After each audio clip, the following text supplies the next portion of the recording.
politics. Does the reporting of negative incidents reportedly involving migrants, like the ones in Cologne, does that have an impact on the view and perception of migrants and refugees here in the UK? Yeah, I think it almost certainly does. It certainly had an overnight impact in Germany.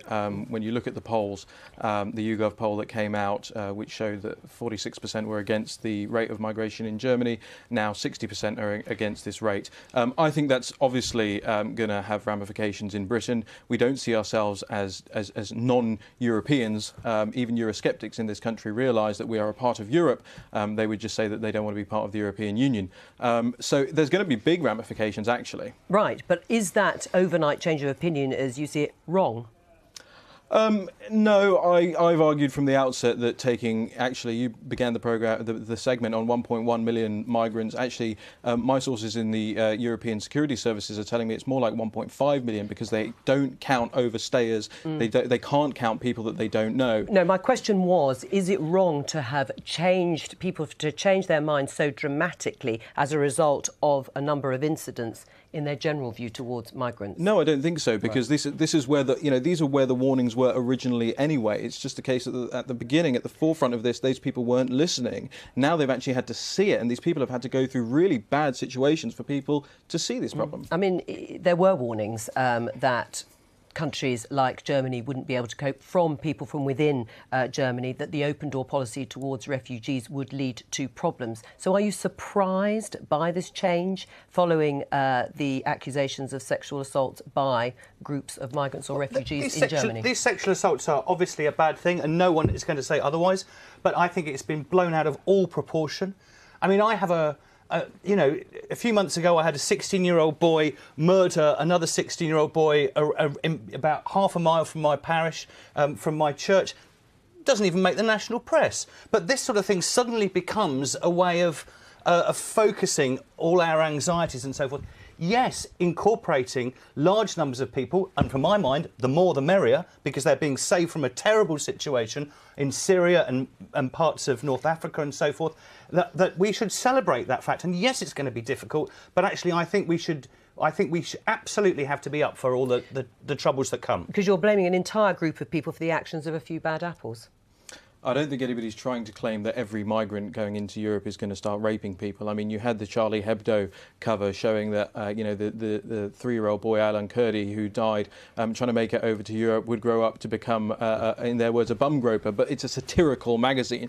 They do that provocation intentionally. They do it to show how ridiculous something like that is. They're not actually saying that. And nobody's saying that all these migrants are going to come up and be rapists or sexual assaulters or robbers. But what we're saying is we don't know who the people coming into Europe are. There are criminals amongst the migrants. There are terrorists amongst the migrants. We've seen that. We know that to be a fact now. That is and we true. Have homegrown. We have as many Absolutely. more homegrown. And we have any arguments from me.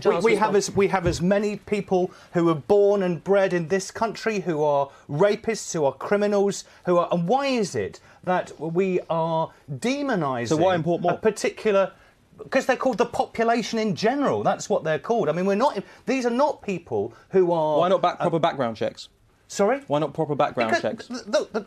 I don't think that's practical. And also, I have to say... So just let them all in? The people... Yes, I'm a let them all in. Just open the floodgates, let everyone in. No, I've got a yes. Uncle Tom Cobley and ISIS. I've just said yes. Why do you keep on saying ISIS like that? Why do you keep on presuming, cursing these people with that? They're running away from ISIS. They're running away from their bombs. They're running away from this war that we've done too much to stoke up and create. And actually, if we close the doors on them, we're doubling up on the moral... I didn't say close the door, by the way. I said proper background checks. There's a difference. Right, let me just ask you, though, one question. Do you think, Raheem, that there is a case of Islamophobia here that's sort of masquerading as anti-migrant or anti-refugee, using the sort of sentiments you're saying, actually, they're just anti-Islam?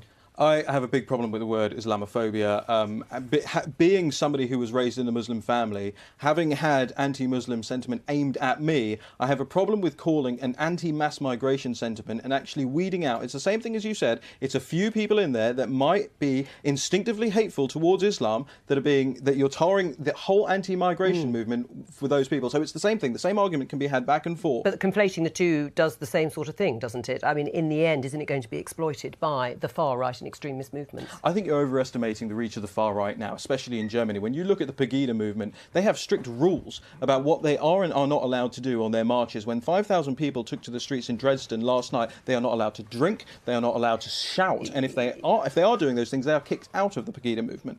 Right. I mean, do you think that it is a little lazy and complacent if people do suggest that this is just Islamophobia?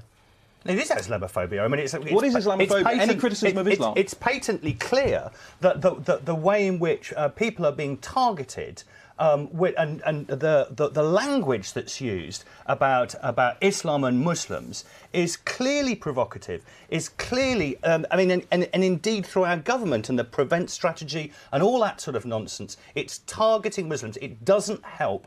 And what we've got to trust in this country is we've got to trust that the rule of law is blind to all that, is blind to that. That's how it should be, and we shouldn't be targeting Muslims.